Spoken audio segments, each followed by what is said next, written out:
Hi, everyone. That was a very quick turnaround, but welcome back to Beach Blitz. We're here for the second to last panel of the night and of Beach Blitz 2020, and I'm super excited for it. This is my favorite panel of all time. We've been doing this at Beach Blitz for the last couple of years, and I'm so excited for this year because we got some of the best designers in FRC history here, some of the best teams here. So I'm excited to learn from everyone here today and hear like how they design things and the different ways they approach design. So I'm going to throw it off to Scott for everyone to introduce themselves, but have fun at this panel that we call Design from Different Perspectives. Take it away, Scott. All right, thanks, Icron. It looks like my video's not quite on yet. Oh, there it is. All right. So welcome to the Design from Different Perspectives panel. My name is Scott, and I'll be your panel moderator. So a quick background on what this panel is and what you should expect from the panel is we're going to be going over some design philosophies from different teams from across the country. A lot of great teams are represented here this afternoon or evening, depending on where you are in the world. So to start off, we'll start with some introductions. I'll start. My name is Scott. I'm a mentor on Team 3476 and Team 687. This is going to be season, I think, number 7 as mentoring. And so I would like to pass it on to Nick or is Nick here? Oh, actually, never mind. We'll start with Jessi on this one. Nick is here. Nick is here? Okay, sorry, Nick. We'll start with Nick. Why don't you go ahead and kick off our introductions? I'm here. There seems to be some delay on Nick. Yeah, okay. My name is Nick Coussens. I am an FRC alum. I was a student from 2009 to 2012. Oh.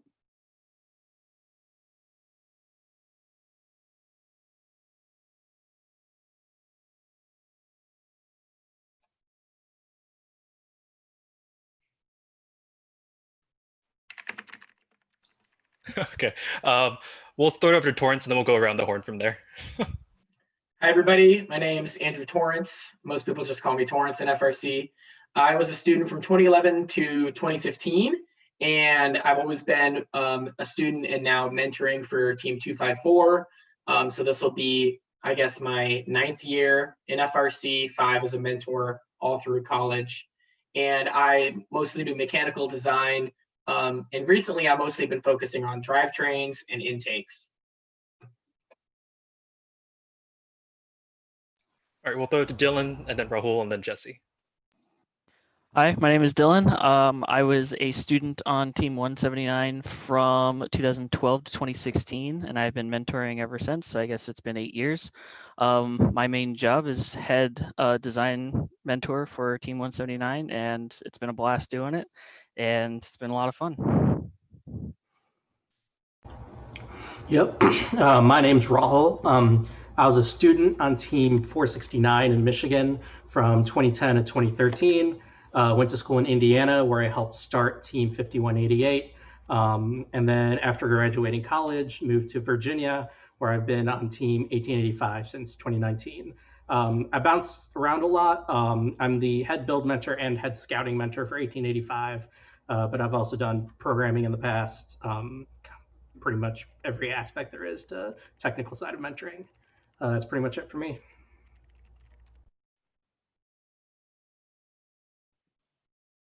I believe it's my turn now. I'm Jessi. I was a student on 118 from 2009 to 2011. Took a year off, then started mentoring Team 148 in Greenville from 2013 through 2019. And then I came back to mentor 118 in 2020.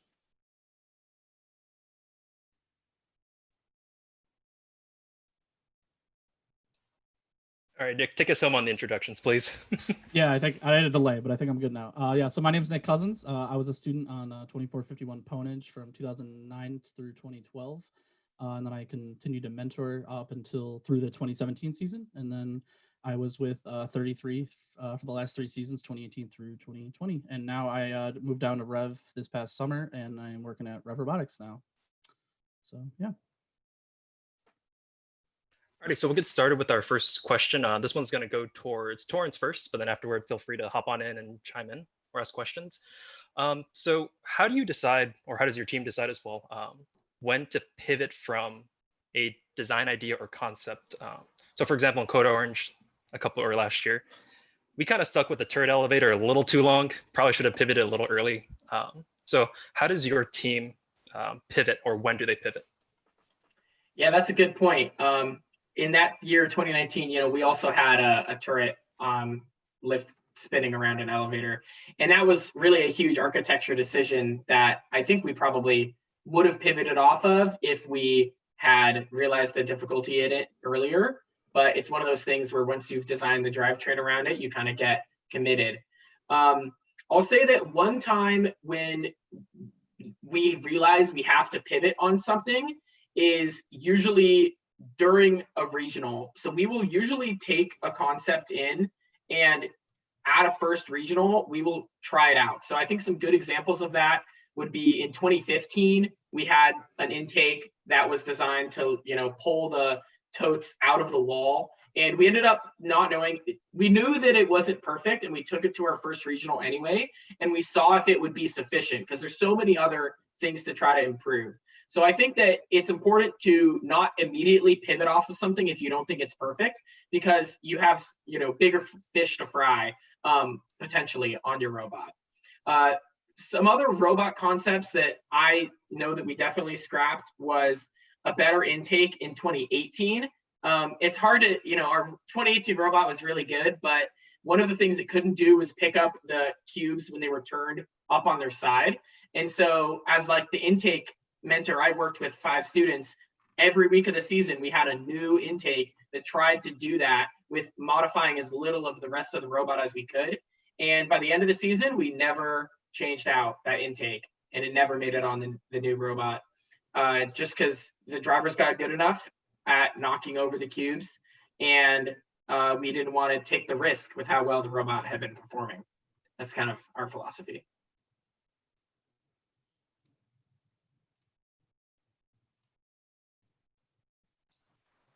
All right, does anyone else have any suggestions on when teams should be pivoting, or when that time should be?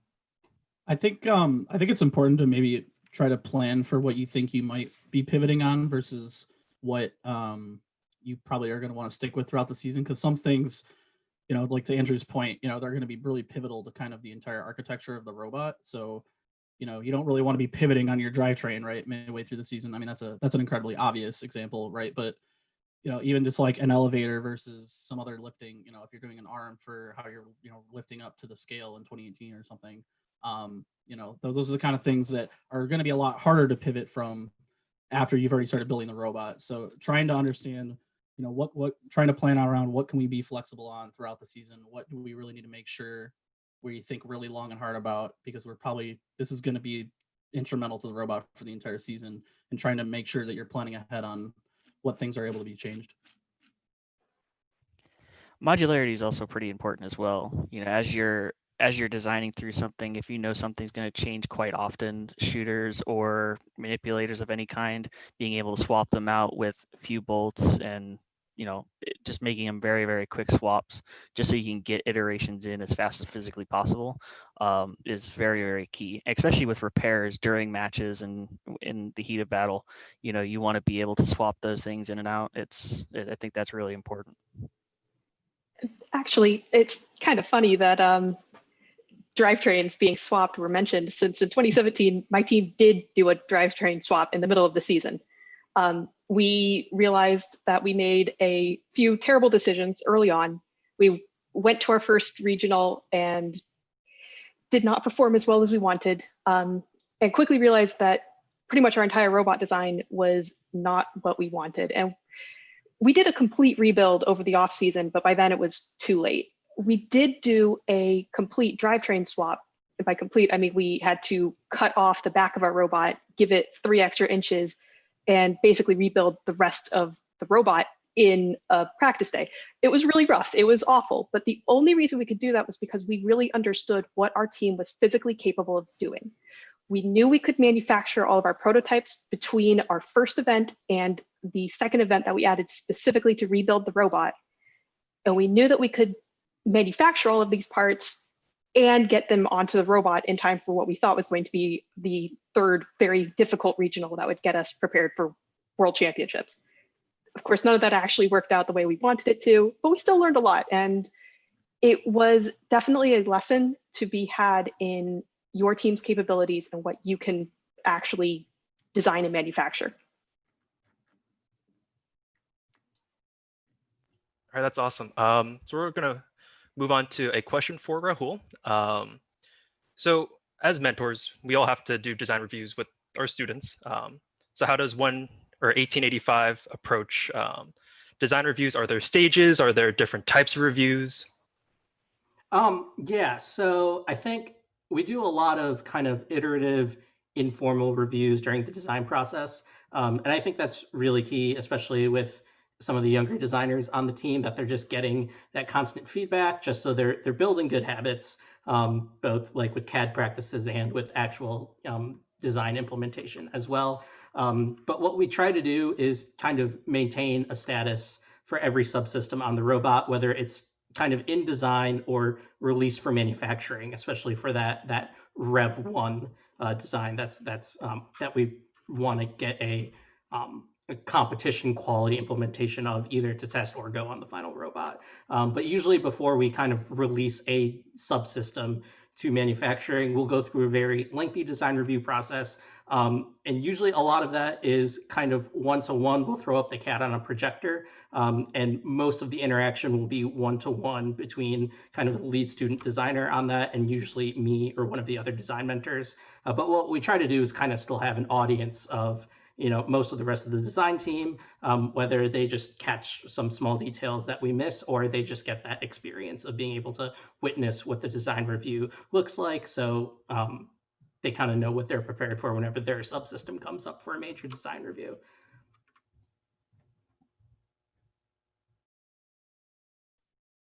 Yeah, 254's got kind of a different design review approach. We don't really do big, like, formal design reviews on certain dates, something we used to do a lot more in the past. But as our team has grown in the number of students that are CADing and the number of mentors that are available to help them, we more frequently just do kind of over the shoulder one-on-one sessions. Or sometimes, like, I will be the mentor that is walking behind like 6 different students all CADing, and I'm providing constant updates and feedback on all of that. When it comes to like architecture decisions, that's really where I would say we're doing design reviews. So we have these blocky cartoon CADs, we call them, that try to show, where the packaging of a climber is and where the intake is and the path of the game element through the robot. So those types of things are design reviews. And like Rahul, yeah, we'll do a big projector, screen share, annotation, take questions, stuff like that. And just from a perspective from a smaller side, we on Team 179, we really only have about 5 kids who are ever working on the robot at a time. And a lot of the times when they're working on it, it is not during our meeting times, since we're not necessarily purely school-based. Everybody is just working from home a lot of the time. So what we usually set up is a lot of stream sharing where we're seeing each other's screen, giving each other advice, and this goes across the entire team. So the entire team does have advice pool and kind of suggestions, but that's just because we have a pretty small handout of students. If it was any bigger, obviously too many inputs is definitely a big problem, especially in that case. But just for a small form factor perspective, that's how we've been treating everything. I guess a more topical next part of this question is, because we're all in quarantine or lockdown, we've had to use different tools to communicate with our students, especially the CAD students. I know Code Orange has been using Google Meets where we can see each other's screens, but have you guys found any additional tools that help with the design review process or the teaching process? Zoom is definitely the best. We also have Ring Central Meetings, which is just basically Zoom rebranded through my work account. And I will use that for CAD reviews, because you can have one person screen sharing and then multiple people can annotate on the screen, and the person screen sharing can also see the annotations.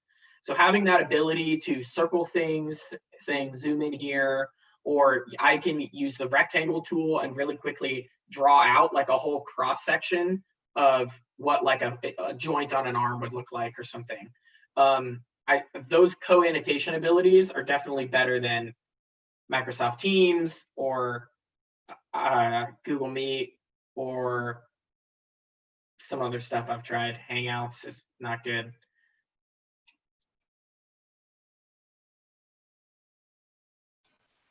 Okay, so we'll go into another question. This one's for Jessi. Are there any FRC design trends that you're particularly happy are becoming more mainstream? Or conversely, are there any design trends that you wish people would slow down a little bit adopting? I'm really thrilled about the whole COTS revolution that's been going on. I think it's great for the mid-tier teams, the teams who don't necessarily have access to the NASA machine shop or the IFI sheet metal shop, and who can't just press print on a robot and suddenly have a complete set of parts that just needs some assembly.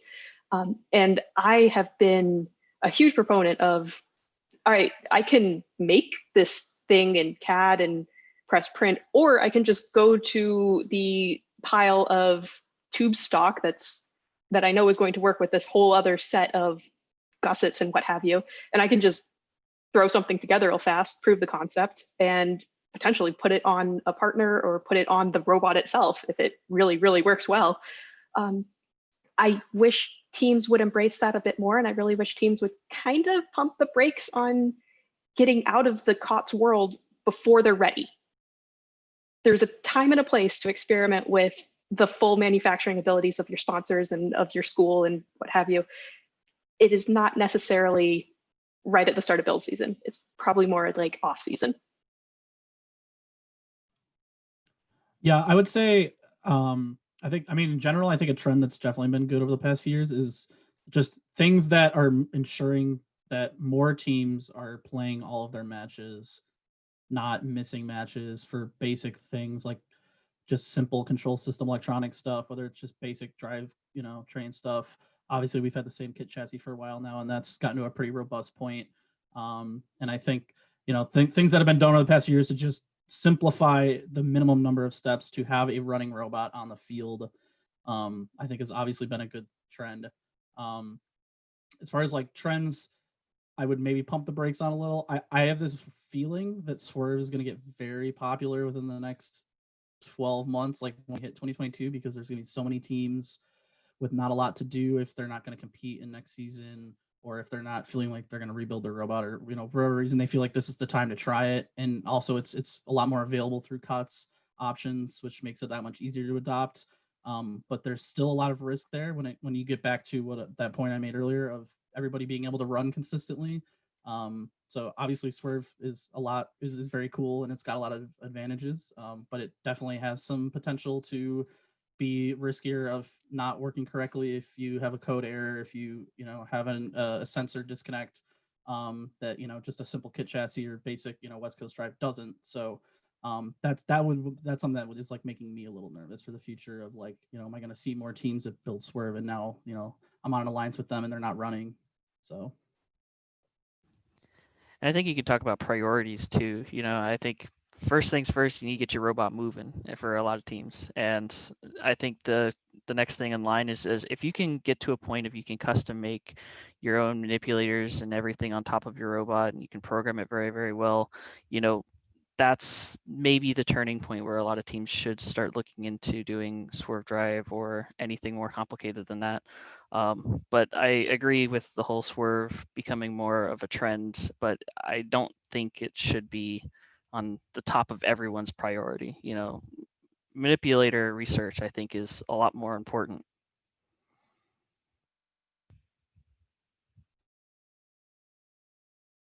All right, we'll hop into the next question. Rahul, we're gonna go for this one here. So how does your team decide when to potentially over-design mechanisms or to make them less prone to breakage down the line versus say that this should be good enough for the competition? I'd say one major indicator of that is definitely, is this ever going to go outside the frame perimeter or not? pretty much anything that goes inside the frame printer. You can overbuild it to survive impacts, but definitely our preferred approach is to try to build in some sort of compliance into the system, whether that be Lexan plates or something other, just so that we know that anything outside the frame perimeter, we plan on getting smashed by an opponent or even a partner sometimes at full speed. So that's one thing. And I think another thing is kind of relying on past experience.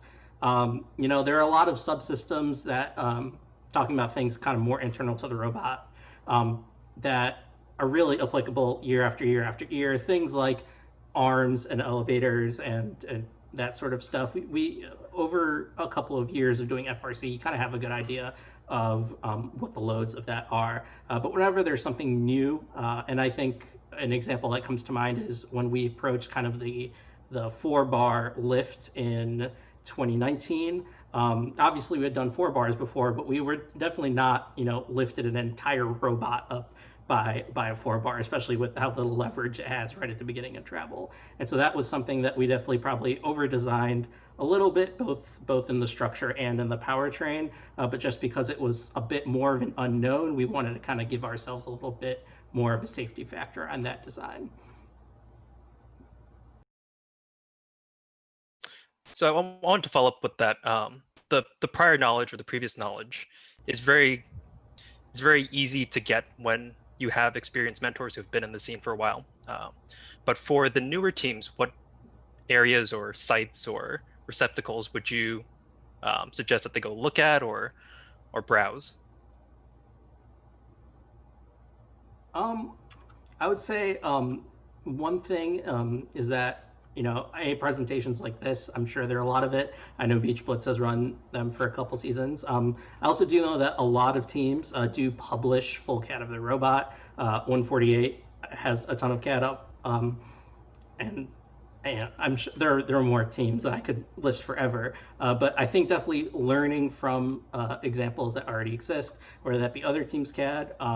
And I do think one thing specifically with design is that it's one thing to look at CAD, but especially if you're new, it's hard to see design intent, I think, without experience. And so for that, I think I would urge teams to try to find local veteran teams that they can partner up with, because having that more personal, more engaging interaction, I think, is definitely a good way of kind of gleaning experience that you don't already have. Yeah, I was gonna hop in and say, pick people's brains, message them however you can find people. Just ask them tons of questions. If you find some part of somebody's robot that you said, hey, what worked or why didn't this work in what way, just keep on asking those type of questions towards those people, and I think you'll get either a good relationship with them and kind of get their design intent, or you'll get some really useful information from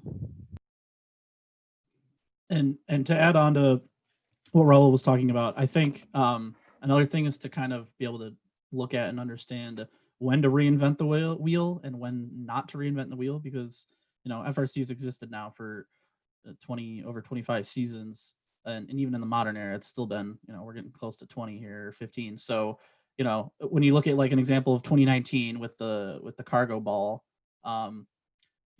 do you really need to come up with a lot of innovative ways to intake a 13-inch ball and then, deposit it into a location? You can look back at a lot of FRC history and like there's numerous games where roughly that size ball has been dealt with. So maybe that's not the time to investigate a lot of unique ways of solving that problem. You can look to what successful teams have done in the past to then drive your success there, and that way you can allocate your resources to stuff that maybe needs more, more attention, such as, and to keep 2019 as an example, like, the hatches. That was a very new thing that really didn't have a lot of previous like examples to look to.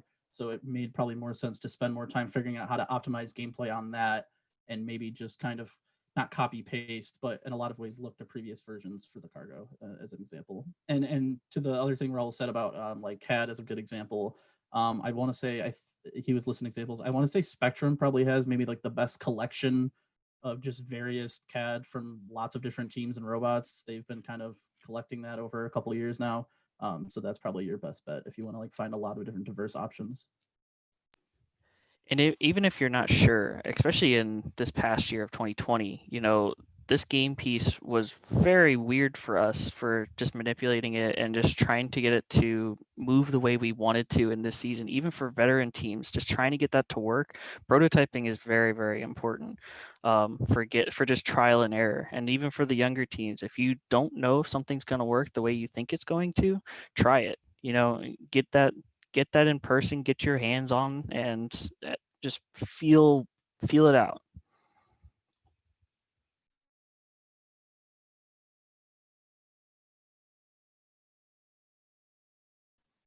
One more resource I might recommend is checking YouTube, because there are a lot of robot videos in FRC and Vex and FTC, and like there's a ton of different robot manipulators. And at the end of the day, after so many years of robot competitions, there's only so many ways you can pick up a ball. There are little variations, but most of your mechanisms are going to boil down to the same basic things. And if you really pick through the videos, you can generally get an okay idea on, all right, so maybe there's some magic material that's making it work better here than over there, but I can probably copy good chunks of this robot to make it work for me. Alrighty, so this one we'll throw to Torrance for the first answer here. Each team prototypes differently and to different extents as well. So how does your team translate prototyping successes or failures into the design process? Yeah, I think we get this question a lot. And you can see through the blogs that our team publicly releases at the end of each season, some of our prototypes, and then what they end up looking like on the final robot that's on our team website. Our prototyping strategy is actually, we do a lot of super early, super fast, like no material prototypes. You know, that's stick a hex shaft in a drill, put some different wheels on it, see what the texture and the material gripping is like. I think that's the most basic. Almost everybody does that. And then there's kind of the next step up from that, which we usually skip over. And that would be like 2x4s and drilling holes and making something that kind of works. We usually actually skip that step because we find that those are kind of hard to iterate on. And for about the same amount of time with our resources, both manufacturing and talent, we can CAD something that has adjustability. And then we use a big laser cutter to cut out sheets of plywood. And so we'll have very commonly 2 sheets of plywood with some 2x4s that act as stiff standoffs between them. And then we'll throw hex shafts through on versaplanetaries. And that's how we'll do the majority of our like intake, shooter, feeder prototypes that are oftentimes the most important. And usually what we'll end up doing is exactly pulling the numbers from those sketches. So because they were in CAD, I have a number that is the magic number on the compression amount for the distance between the roller and the hood, or the distance between the roller and the floor. And so we'll just hard code that number straight into the final robot design later on. And really the only things that change is the way it mounts to the robot. So that's kind of our prototyping strategy. To build on top of that, I think there's definitely a lot of teams out there who don't prototype nearly enough, but I think there's also a lot of teams out there who don't know when to stop prototyping and actually build the robot. And so obviously, like a lot of teams, they'll just start building what they think is going to be good, and that just becomes their robot, and then they just constantly kind of iterate off of that, and that could work. But you know, there's a good chance that you're going to miss a lot of the optimal ways to do some of the different aspects of the game, which is why prototyping is important. But I think a lot of teams also do kind of what Andrew was talking about with the 2x4 setups and all those kind of things. And you end up hitting those for so long, and just by nature, they're not going to be the most robust. They're not going to be accurate to what the final robot will act like. And you'll end up kind of hitting those prototypes for way too long. And at some point, like you need to build a robot so you can learn what works on it and what doesn't, and how to fix what isn't working and make it play the way you want to play. So I think really at the end of the day, working smart when it comes to prototyping and knowing what really needs to be figured out from a prototyping standpoint and what you can learn from basic testing and previous knowledge, can you go directly to, this is probably what we're going to do on the final robot. Let's just get that done so we can test the actual robot version and figure out what little things need to be fixed on it. And then that way you can focus your prototyping resources to doing some of the more detailed prototyping like Andrew was talking about when it comes to if it's the intake or, if it's the shooter, because you need a high accuracy shooter, whatever the case may be. Being smart about what is going to need the most dialing in, I think is important when it comes to prototyping, so you don't exceed your team's resources in doing so. Yeah, I think Nick kind of hinted at something I think is really important, is that, like kickoff and maybe the day after, you do kind of want to do those really quick, dirty prototypes just to kind of get like a feel for the game piece and how it behaves with different things. But, past that really basic level, I think whenever you build a prototype, you want to know what question you're trying to answer with that prototype.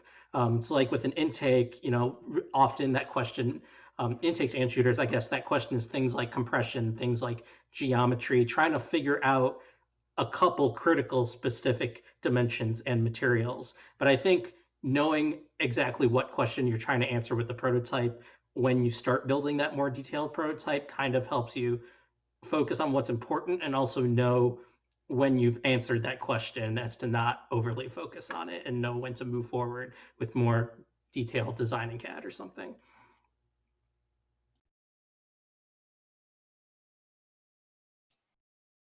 Alrighty, so we got another question here. I think we're going to start dipping into the chat questions. This one's from Max from Hype. How do you balance teaching students design in terms of showing past examples to copy ideas from, but still trying to teach some or build in some creativity along the way? Jessi, you mind taking this one first? Sure, that's actually a really great question. So at the end of the day, most students that I work with have already gone through a very mature robot program. 118 has been growing the robot community in our area since I was in elementary school, which was a long time ago. So normally by the time a student has joined 118, they've already had upwards of 5 years of robot experience. So for the most part, they already know, oh, I just need a roller here to pick up a ball. Like, duh, that's what we always do. So for the most part, as a mentor, I don't have to guide them in a, gee, maybe we should put a roller here types of discussions. We do let the students are all very brilliant and very anxious to see about how they can make it the most efficient, the fastest pickup, the most effective intake in the world, basically.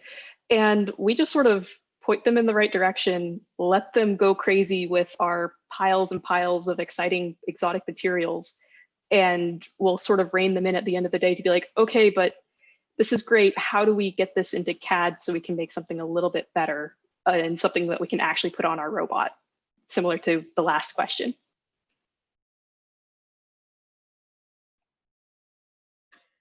I'll take a stab at this too. I mean, this is the design from different perspectives panel. So I have a kind of contrarian answer to this, which is I think that oftentimes creativity, especially in FRC, is overrated for the sake of being creative. I've also participated in some catathons that overly reward uniqueness, creativityness, something I've never seen before. And I think that that's interesting, but in terms of best preparing students for college or the real world, whatever, a lot of times in the real world, what you're doing is stealing from the best, inventing the rest, and iterating upon stuff that is already out there. So I think it's just as important to teach students how to look at these robots, how to look at these other designs, and make it be 10% lighter, 30% stiffer, 20% faster, half as many parts, cost half as much. All of those are actual legitimate wins, even if it is the same architecture and it kind of looks the same at a first glance, at least from the 254 perspective. I'd like to chime back in real fast. And actually that philosophy is very similar to how 148 operates. Of course, when you look at the 118 versus the 148 robot, the difference in philosophies definitely show on the final robot. And the other thing I wanted to add was that this is where I think off season can be really helpful as well. because time's the most valuable resource when it comes to the actual season and getting the actual competition robot done. And there's a lot of investment going into that robot, whether it's money, whether it's people's time, all those things. So, we like to make sure that we're having a lot of student engagement in the off season and giving students opportunities to really go crazy on different ideas they have, because 33 does Vex in the off season. We also do Okra, which is like a local competition that are like FRC size robots out of mostly COTS parts and things. And so that gives our students a lot of chances to really try all the ideas they have, find out what works, what doesn't work, learn all that for themselves, so that when we get to the FRC season, for one thing, they're already better prepared to kind of be in sync with what the mentors are probably going to feel, but also everyone's just kind of on board with making sure that we're making the best decisions for the team to be successful as a whole for the season. And so I think that's where doing a lot of things in the off season can help a lot with that. I'm going to vouch Yeah. for a second. Go ahead.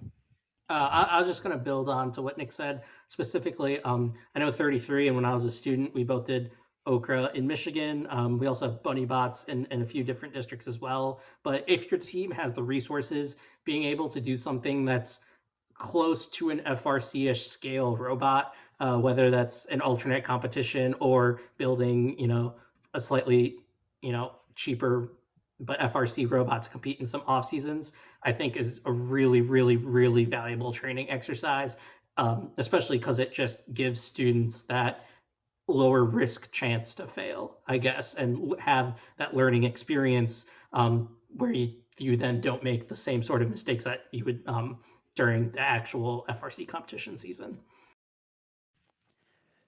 I'm going to vouch for a second for creativity. Being on 179 for as long as I have, we've built some very different robots over the past couple of years, and it's definitely a great learning process for a lot of the younger teams. A lot of the teams who are just trying to douse into trying to be creative and trying to look at what's good and what's bad. Things that we've created are just, some of them are just nuts. It's just out of the box, just trying something new. Obviously, those don't always work well. But if you're just trying to get out there and learn something, it's a great thing to do. Obviously, not during the real season if you're looking for immediate results, but off-season robots. We've tried building super compact robots, weirdly shaped, different speeds. It's those kind of mentalities and just trying something new and just letting some of your students just have a little fun and try something different that they've never seen before. That's the time to do that.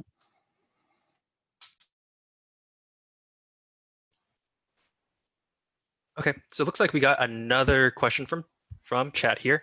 This one's from Toshko123. After determining an overall architecture and design for a given mechanism, how do you ensure that the intricate looks like someone's covering the doc. How do you ensure that the intricate details within that mechanism work as intended without failure? Are there any specific processes you undergo to ensure that? Sorry, Andrew, yes, go ahead. Yeah, I could take this one. So the overall architecturing, in my opinion, is actually when 80% of the effectiveness of your design time is done. Like there's this 80-20 rule. You've accomplished you're 80% of the way there when you're done with the architecture, but you still have probably 20% of the details to implement, and that will frankly take 80% of the time. Is kind of the way that flips around. So with regards to making sure these intricate details get in there, one thing is we use SolidWorks for CAD. I'm sure you could do this in most CAD platforms. If we are CADing our prototypes and there's an important number like a compression between a roller and a surface, we will add a note onto that dimension as a label to say, this is the compression value. And we're doing these notes to keep our design intent captured within the model itself, not just on some external document or relying on the student or mentor to remember which of those numbers are important. And then specific processes to ensure that is you're going to want to do a check in CAD, like of the ball moving through the robot, checking all the compression at all the different spots and making sure it's exactly what you prototyped. I think that's very, obvious to say, but oftentimes overlooked.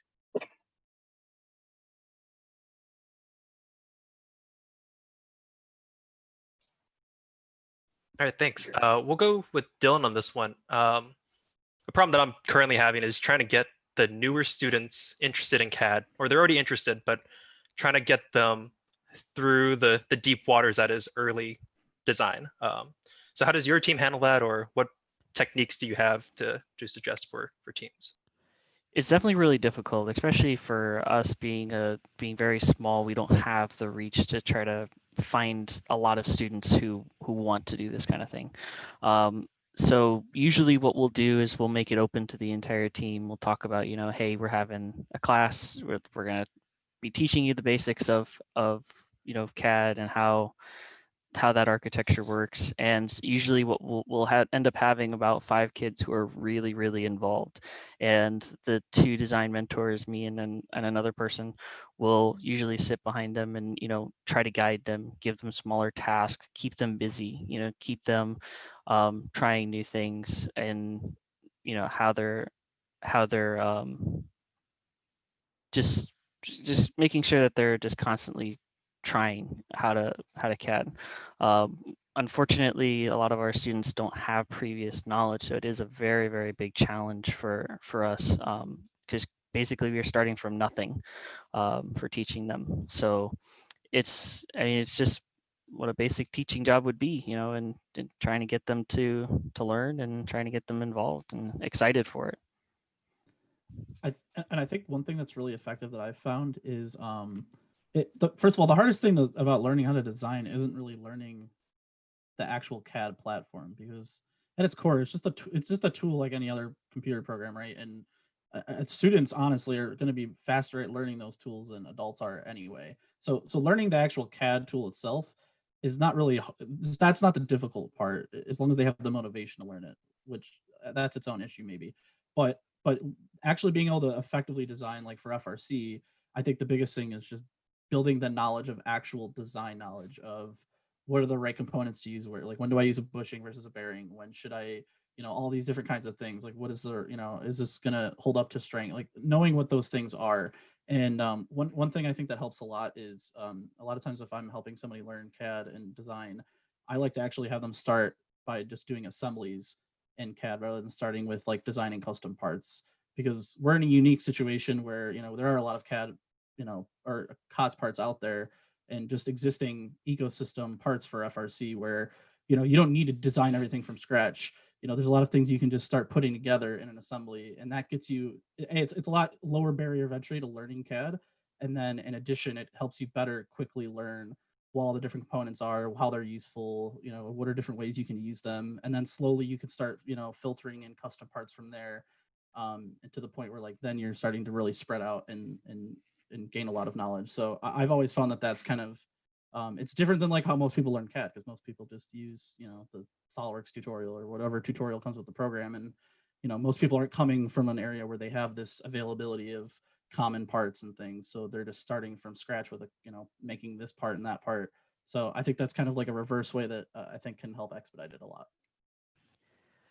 And I think we work a little bit backwards than that. We kind of, since we can't necessarily teach all of the design principles very, very quickly, we kind of start CADing the robot, and as they're kind of making sure everything is okay, we're kind of over their shoulder, just making sure that the design principle is still there, which isn't necessarily the best way of doing things. Obviously, this is still our upward cusp. We just started getting better in 2015, and I think we're still learning how to implement it closer to the students, how to get them more involved and excited for this stuff. And I think it's down to the mentors teaching them, and down to how they're learning to implement certain design aspects.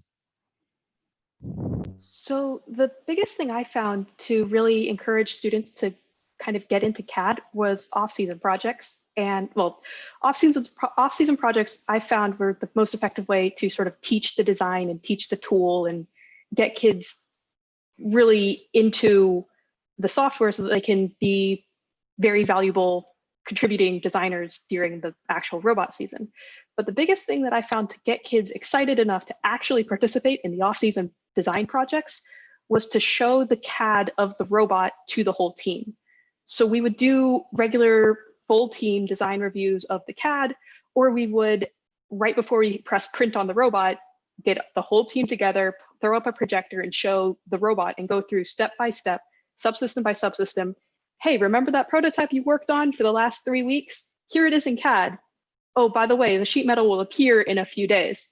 Do you want to be involved in making your prototype a real robot part? If so, you should join the CAD design team.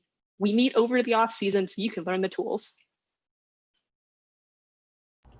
And I think one strategy that 469 especially had when I was a student was kind of tiering it in that, you know, I think we had the expectation on the team that it's really hard to learn enough design principles, even in just like 1 year, to be really a contributing student to a robot. And so what we did was we often, each subsystem would have a lead CAD student that was usually a junior or senior, and usually had 2 or 3 people working with them, where a lot of what they did, frankly, was, you know, a lot of looking over the shoulder and watching. But just because we didn't have a ton of design mentors, the mentors sort of would, you know, it was kind of like we had a tiered structure of the mentors would give a lot of feedback to the older students, and then the older students would give then a lot of feedback and kind of impart that knowledge on the younger students.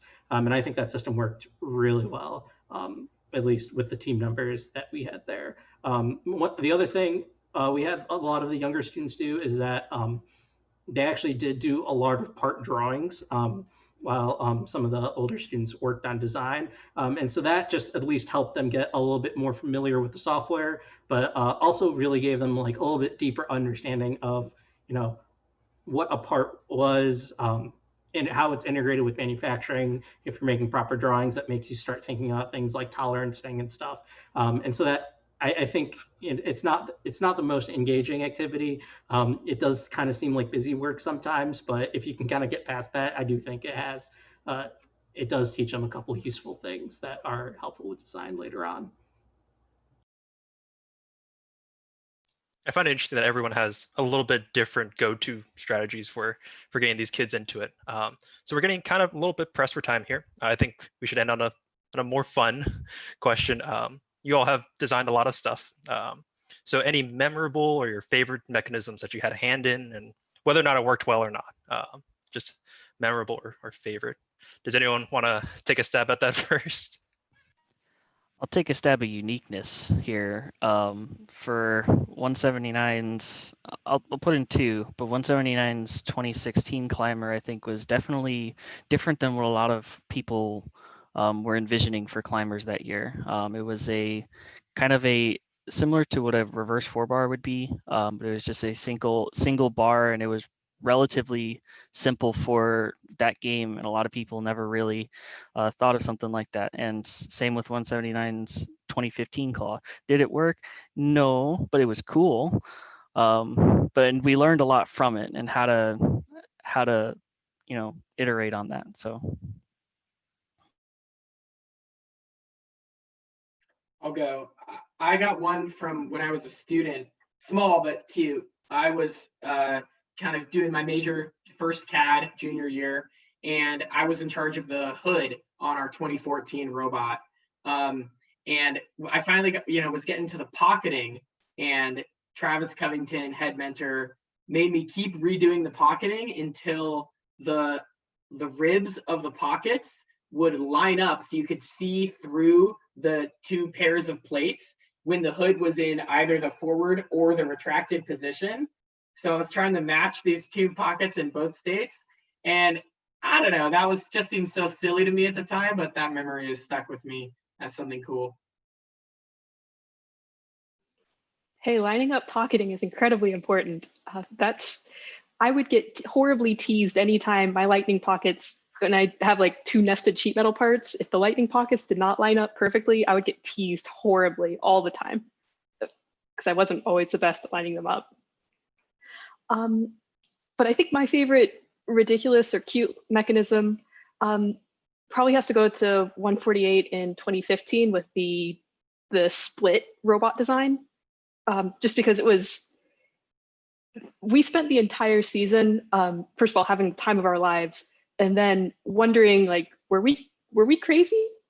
This seems too easy, but also way too hard. Like, are we dumb? It was fun. I used to think I wouldn't ever do stuff as crazy as what I did on Ponage, but we've also done a lot of crazy stuff on 33 the last 3 years. And Rahul gives me a lot of crap a lot of times about lots of different things I've done over the years. I think a really cool one was the can grabbers we did in 2015. We used the IGUS chain and we pinch roll shot them out because we knew everyone would be doing the arms, but we thought we could shoot that chain out, and it shot out pretty quick. If we had spent more time on it, the aiming was the problem that we didn't spend enough time on. But that was a really unique and it cool, and it did work pretty well. So that's up there. But yeah, the list is long. To Dylan's point earlier on standing up for uniqueness, I feel like I was actually talking against myself because I was saying, don't reinvent the wheel when you don't need to. But I look back at almost every season and I've done some really crazy stuff. So it happens, but yeah. Yeah, I think I'd also have to go back to when I was a student in 2013.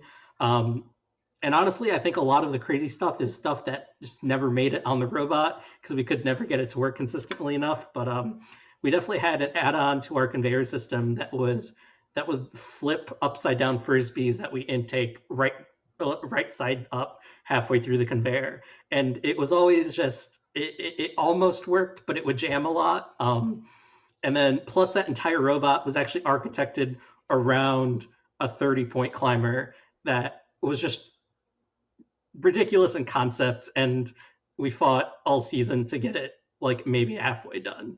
But some of the things we were doing just to work around packaging into a robot that was already built was hilarious. But yeah, often I think that a lot of the crazy unique stuff that you try to do never ends up on a robot, but you still learn a lot from doing it. So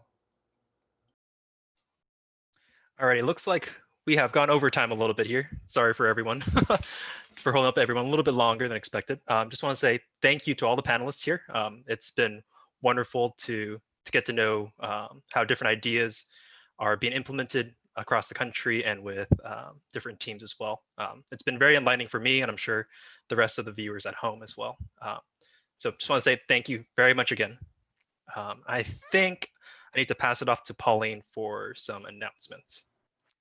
Yeah, thank you, Scott, and thank you again for the panelists. I never thought I would hear Nick Coussens say Swerve is overrated in my entire life. I am so shook. But thank you guys again for joining the panel. I know I learned a lot, and I'm sure our viewers did too. So thank you guys, and nice to see you guys again.